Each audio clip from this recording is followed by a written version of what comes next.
सीताराम दोस्तों, आपका फिर से स्वागत है मेरे YouTube चैनल राधे श्याम में। आज हम आपको श्री रामचरितमानस के अध्याय का अगला भाग सुनाते हैं।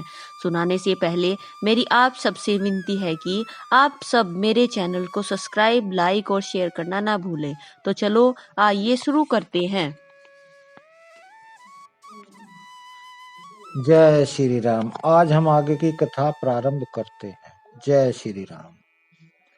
सती समुझई रघुवीर प्रभाव, भय बस शिव जन के न दुराऊ।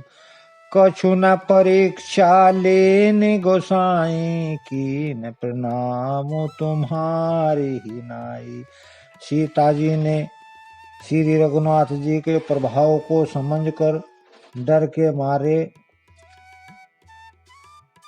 शिव जी से छिपाव किया और कहा, हे स्वामिन, मैंने कुछ भी परीक्षा नहीं ली, वहां जाकर आपकी ही तरह प्रणाम किया। जो तुम्हें कहा सो मरसा न होई, मोरे मन पर तीति अति सोई। तब शंकर देखो धरि ध्याना, सती जो की न चरित सबु जाना। आपने जो कहा वह झूठ नहीं हो सकता, मेरे मन में यह बड़ा पूरा विश्वास है। तब शिव जी ने ध्यान करके देखा और सती जी ने जो चरित्र किया सब जान लिया। बहुरी राममयी सिरुनावा, प्रेरी सती जेहि झूठ कहावा। हरि इच्छा भावी बलवाना, हृदय विचारत शंभु सुजाना। फिर रामचंद्र जी की माया को सिर नवाया, जिसने प्रेरणा करके सती के मुंह से भी झूठ कहलवा दिया। सुजान शिव जी ने मन में विचार किया कि हरि की इच्छा रूपी भावी प्रबल है। सत्य की न सीता करवेशा, शिव उर भयउ विषाद विशेषा। जो अब करहु सती सन प्रीति, मिटई भक्ति पतु होए अनीति। सती जी ने सीता जी का वेश धारण किया, यह जानकर शिव जी के हृदय में बड़ा विषाद हुआ। उन्होंने यह सोचा कि यदि मैं अब सती से प्रीति करता हूँ तो भक्ति मार्ग लुप्त हो जाता है और बड़ा अन्याय होता है। परम पुनीत न जाइत जी, किए प्रेम बड़ पापो। प्रगति न कहत महेशु, कुछ हृदय अधिक संतापो। सती परम पवित्र हैं, इसलिए इन्हें छोड़ते भी नहीं बनता, और प्रेम करने में बड़ा पाप है। प्रकट करके महादेव जी कुछ भी नहीं कहते, परंतु उनके हृदय में बड़ा संताप है। तब शंकर प्रभु पद सिरुनावा, सुमिरत राम हृदय अस आवा। एहि तन संत ही भेंट मोहि नाही, शिव संकल्प कीन मन माही। तब शिव जी ने प्रभु श्री राम जी के चरणों में सिर नवाया और श्री राम जी का स्मरण करते ही उनके मन में यह आया कि सती के इस शरीर में मेरी पति और पत्नी रूप में भेंट नहीं हो सकती, और शिव जी ने अपने मन में यह संकल्प कर लिया। अस विचारे शंकरो मति धीरा, चले भवन सुमिरत रघुवीरा। चलत गगन में गिरा सुहाई, जय महेश भली भक्ति ढड़ाई। स्थिर बुद्धि शंकर जी ऐसा विचार कर रघुनाथ जी का स्मरण करते हुए अपने घर कैलाश चले। चलते समय सुंदर आकाशवाणी हुई, हे महेश आपकी जय हो, आपने भक्ति की अच्छी दृढ़ता की। असपन तुम बिनु करई को आना, राम भगत समरथ भगवाना। सुने नभ गिरा सती उर सोचा, पूछा शिव ही समेत संकोचा। आपको छोड़कर दूसरा कौन ऐसी प्रतिज्ञा कर सकता है। आप श्री रामचंद्र जी के भक्त हैं, समर्थ हैं और भगवान हैं। इस आकाशवाणी को सुनकर सती जी के मन में चिंता हुई और उन्होंने सकुचाते हुए शिव जी से पूछा, कीन न कवन पन कहु कृपाला, सत्य धाम प्रभु दीन दयाला। यद्यपि सती पूछा बहु भांति, तदपि न कहु त्रिपुर अराती। हे कृपालु, कहिए आपने कौन सी प्रतिज्ञा की है। हे प्रभु, आप सत्य के धाम और दीन दयालु हैं। यद्यपि सती जी ने बहुत प्रकार से पूछा, परंतु त्रिपुरारी शिवनी ने कुछ न कहा। सती हृदय अनुमान किए सब जानो सर्वज्ञ, कीन कपट में संभूषण नारी सहज जड़ अज्ञम। सती जी ने हृदय में अनुमान किया कि सर्वज्ञ शिव जी सब जान गए। मैंने शिव जी से कपट किया। स्त्री स्वभाव से ही मूर्ख और बेशर्म होती है। जलो पय सरीस बिकाई देहु, प्रीति की रीति भली।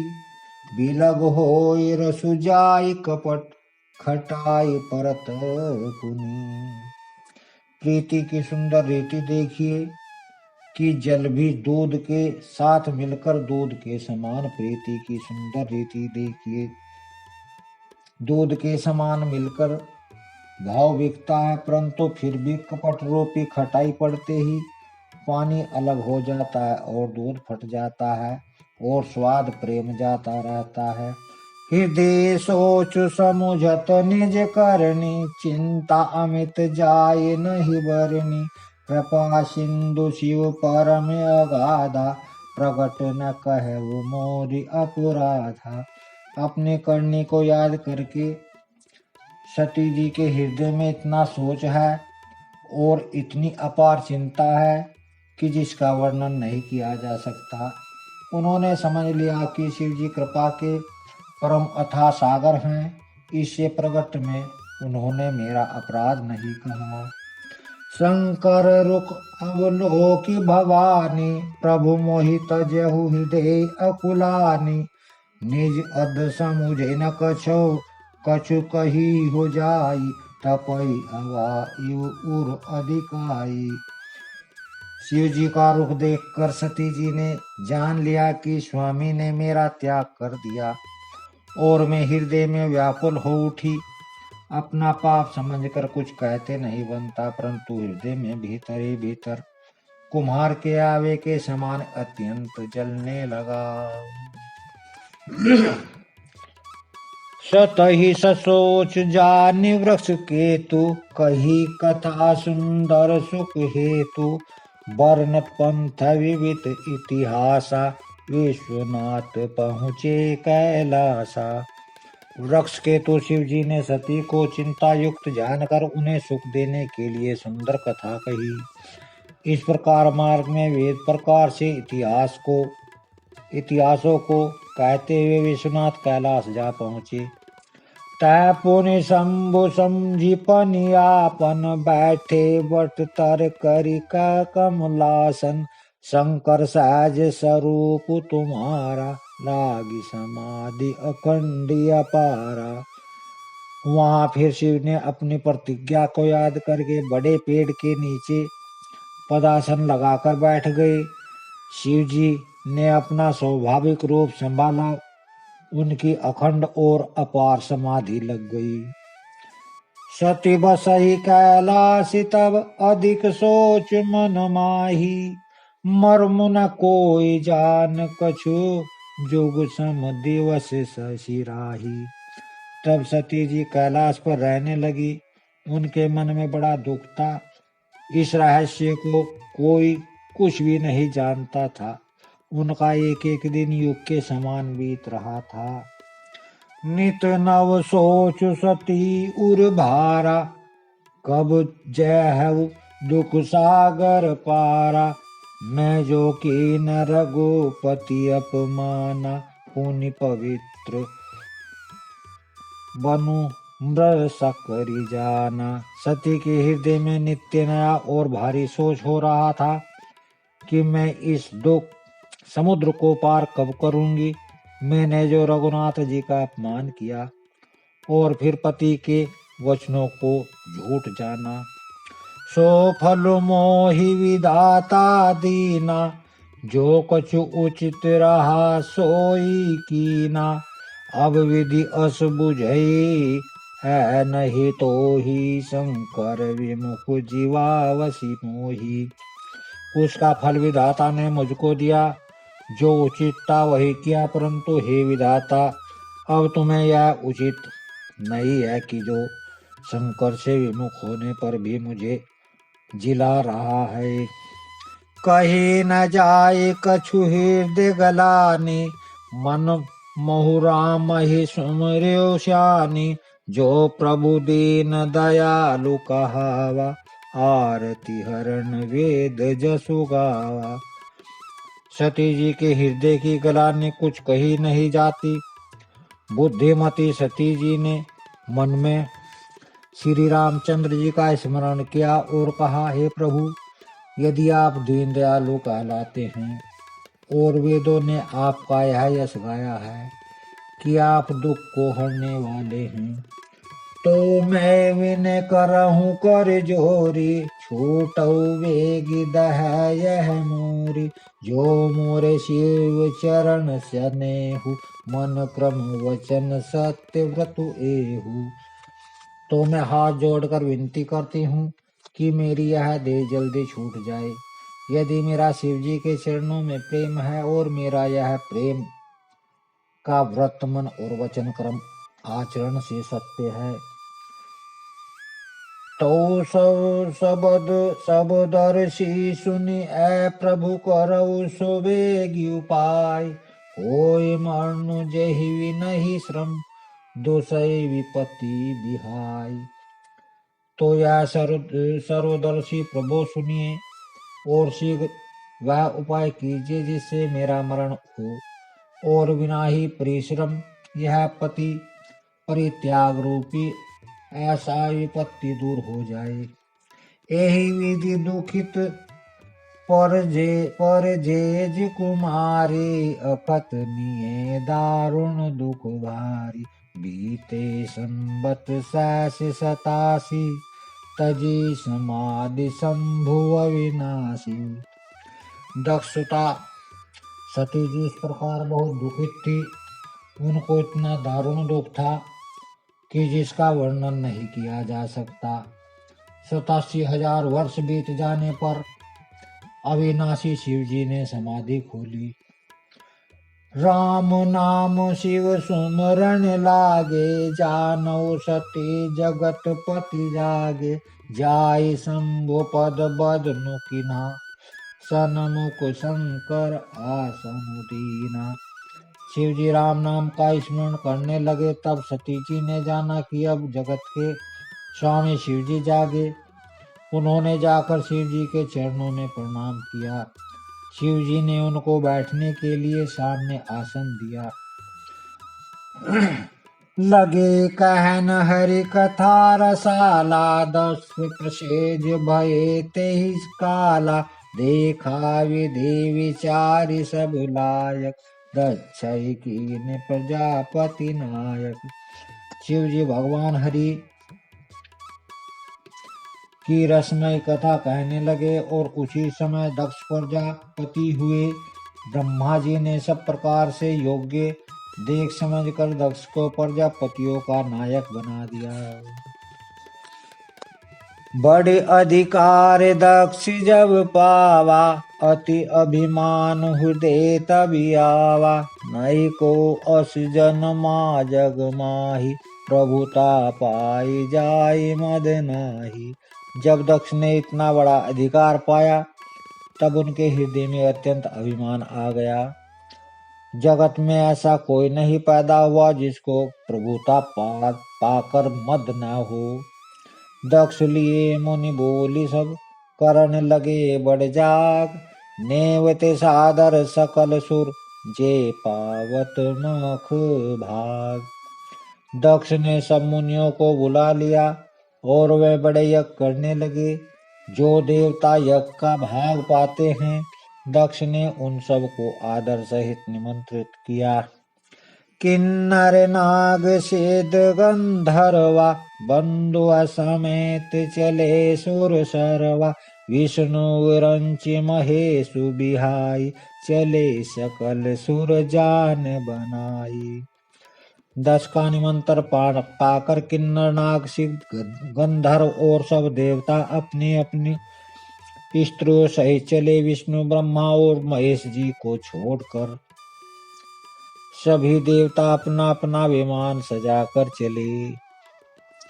सती विलोक व्योम विमाना जात चले सुंदर विधि नाना। सुर सुंदरी कर ही कल गाना सुनत स्वर्ण छुट ही मुनि ध्याना। सती जी ने देखा अनेकों प्रकार के सुंदर विमान आकाश में चले जा रहे हैं। देव सुंदिया मधुर गान कर रही हैं, जिन्हें सुनकर मुनियों का ध्यान टूट जाता है। पूछो तब शिव कहो बखानी पिता यज्ञ सुनि कछु हर्षानि। जो महेश मोहि आय सुदेहि कुछ दिन जाई रहो मिसेहि। सती जी ने विमानों में देवताओं के जाने का कारण पूछा। तब शिव जी ने सब बातें बतलाई। पिता के यज्ञ की बात सुनकर सती जी कुछ प्रसन्न हुई और कुछ सोचने लगी कि यदि महादेव जी मुझे आज्ञा दें तो इसी बहाने कुछ दिन पिता के घर जाकर रहूं। पति परित्याग हृदय दुख भारी कहि न निज अपराध विचारी। बोली सती मनोहर बानी भय संकोच प्रेम रस सानी। क्योंकि उनके हृदय में पति द्वारा त्यागे जाने का बड़ा भारी दुख था, पर अपना अपराध समझकर मैं कुछ कहती न थी। आखिर सती जी भय संकोच और प्रेम रस में सनी हुई मनोहर वाणी से बोली। पिता पवन उत्सव परम जो प्रभु आयसु होय। तो मैं जाऊं कृपयायतन सादर देखन सोय। हे प्रभु, मेरे पिता के घर बहुत बड़ा उत्सव है, यदि आपकी आज्ञा हो तो हे कृपा धाम में आदर सहित उसे देखने जाऊं। कैउनेक मोरहु मन भावा यह अनुचित नहीं नेवत पठावा। दक्ष सकल निज सुता बुलाई हमरे बयर तुम बिसराई। शिव जी ने कहा, तुमने बात तो अच्छी कही, यह मेरे मन को भी पसंद आई, पर उन्होंने न्योता नहीं भेजा, यह अनुचित है। दक्ष ने अपनी सब लड़कियों को बुलाया है, किंतु हमारे बैर के कारण उन्होंने तुमको भी नहीं, तुम्हें भी बुला दिया। ब्रह्म सभा हम सब दुख माना तेहि ते अजहु करहि अपमाना। जो बिनु बोल जाहु भवानी रसई न सीलु सनेहु न कानी। एक बार ब्रह्मा की सभा में हम से अप्रसन्न हो गए थे, उसी से वे अब भी हमारा अपमान करते हैं। हे भवानी, जो तुम बिना बुलाए जाओगी तो न शील स्नेह ही रहेगा और न मान मर्यादा ही रहेगी। यद्यपि मित्र प्रभु पितु गुरु गेहा जाये बिनु बोलहु न संदेहा। तदपि विरोध मान जह कोई तहाँ गए कल्याण न होई। यद्यपि इसमें संदेह नहीं कि मित्र, स्वामी और पिता और गुरु के घर बिना बुलाए भी जाना चाहिए, तो भी जहाँ कोई विरोध मानता हो उसके घर जाने से कल्याण नहीं होता। भांति अनेक शंभु समुझावा भावी बस न ज्ञान उरियावा। कह प्रभु जाहु न जो बिना ही बुलाए नए बलि बात हमारे भाई।